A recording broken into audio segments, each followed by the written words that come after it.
নমস্কার। আজকে ওরাও কথা বলে পর্বে আপনাদের সকলকে স্বাগত এবং প্রণাম। আজকে আমরা যে প্রাণীটিকে নিয়ে আলোচনা করব বা যে বার্ডটিকে নিয়ে আলোচনা করব এটি হলো ওপেন বিল স্ট্রক বা এশিয়ান শামুকফল বলা হয়। এই পাখিটি ধূসর রঙের দেখতে হয়, ধূসর রঙের, এবং যখন ব্রিডিং টাইম আছে তখন রঙটা কিছুটা পাল্টে উজ্জ্বল সাদা বর্ণের হয়ে থাকে এবং লেজ কালো রঙের হয় এবং দুদিকে ডানার রং মোটামুটি নীলচে কালো টাইপের হয়ে থাকে এবং যখন রোদ পড়ে সেই জায়গাটা একটু উজ্জ্বল নীলাভ হয়ে থাকে।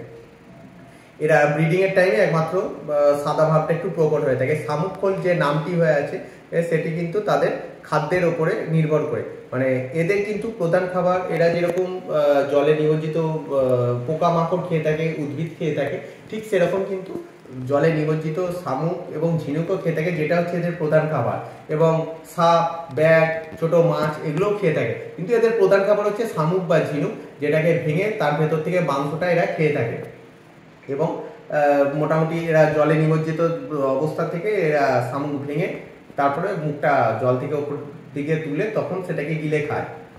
এদের ঠোঁটটা ভারী ভারী এবং লম্বা ঠোঁটের অধিকারী এরা। দুটো ঠোঁটের মধ্যে গ্যাপ খুবই কম থাকে, একদম জাঁতিকলের মতন এই ঠোঁটটি কাজ করে। তো এটা মেনলি জাঁতিকলের মতন কাজ করার কারণই হচ্ছে সেটা হচ্ছে শামুক এবং ঝিনুকদেরকে খাওয়ার জন্য, যেটা জল থেকে খুঁজে বার করে আনা, এবং তাকে শামুক এবং ঝিনুকটিকে ভেঙে খাওয়ার জন্য তাদের ঠোঁটটা এরকমভাবে হয়েছে। আমাদের যে প্রাণীবিজ্ঞান জুলিয়াস হ্যাক্সলি আছে তার মতে কিন্তু শামুক ঝিনুক যেরকম ভেঙে খাওয়ার জন্য তাদের এই ঠোঁটটি বা ঠোঁটের গঠনটা হয়েছে, সেটা যেরকম ঠিক তার সঙ্গে শামুক বা ঝিনুক যে পিচ্ছিল শামুক ঝিনুক জলে নিমজ্জিত থাকার জন্য হয়, সেটা যেন তাদের ঠোঁট থেকে ফসকে না যায় তার জন্য এই ঠোঁটের গঠনটি হয়ে আছে। এরা কিন্তু এক অদ্ভুত প্রক্রিয়াতে উঠতে পারে। অনেকটাই উঁচুতে খাবার বা জলাশয়ের জন্য এরা ঘুরে বেড়ায়, মেনলি খাবার বা বাসস্থানের জন্য। ডানা না নাড়িয়ে এরোপ্লেনের মতন চক্রাকারে ঘুরতে থাকে এবং যেখানে জলাশয় বা ধানের জমি দেখতে পায় সেই সব জায়গাতেই এরা আস্তে আস্তে নেমে আসে।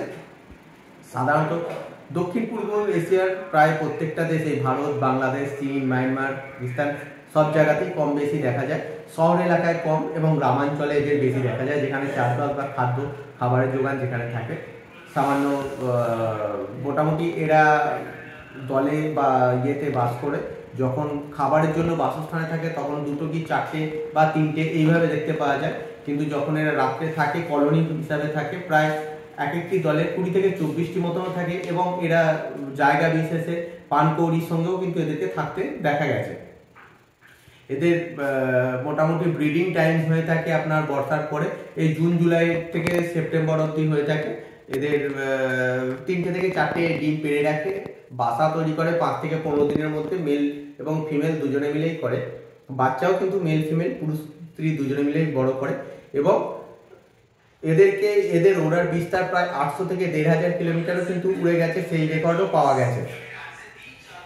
এই পাখির সংখ্যা ব্যাপক পরিমাণে কমতে শুরু করেছে, তার কিন্তু সব থেকে একটা বড় কারণ হচ্ছে আমাদের এই চোরা শিকারির জন্য, এবং চোরা শিকারি এবং হচ্ছে জমিতে যেসব রাসায়নিক সার দেওয়া হয় তাতে তাদের শামুকফলের যে খাবার সেগুলো আস্তে আস্তে কমতে শুরু করার জন্য। কিন্তু এই পাখি আমাদের পরিবেশে একটা ব্যাপক গুরুত্ব আছে, তার সব থেকে বড় কারণ যেরকম হচ্ছে দেখুন, পোকামাকড় খেয়ে চাষিকে যেরকম একটা হেল্প করে, সেরকম হচ্ছে আপনাদেরকে আগে বলেছি শামুকফলের খাবার যেটা হচ্ছে ঝিনুক এবং শামুক, এটা যেরকম প্রধান খাবার, তো তারা যেটা রেচন পদার্থ হিসাবে বাইরে বার করছে সেটা কিন্তু একটা সোর্স অফ ক্যালসিয়াম। তো সেটা যখন জমিতে মিশছে, মাটিকে কিন্তু আরো ক্যালসিয়ামের দিক থেকে উর্বর করে তুলছে, এবং চাষের ক্ষেত্রে কিন্তু এটাও একটা সুবিধা। আর আরেকটা জিনিস হচ্ছে সাপ, ছোট ছোট সাপের বাচ্চা খেয়েও কিন্তু আমাদের সাধারণ মানুষকে যথেষ্ট হেল্প করে। তাই আপনাদের সকলকে অনুরোধ করব এই পাখিগুলো যাতে বেঁচে থাকে সেইটা কিন্তু আপনারা সবাই একটু নজর দেবেন।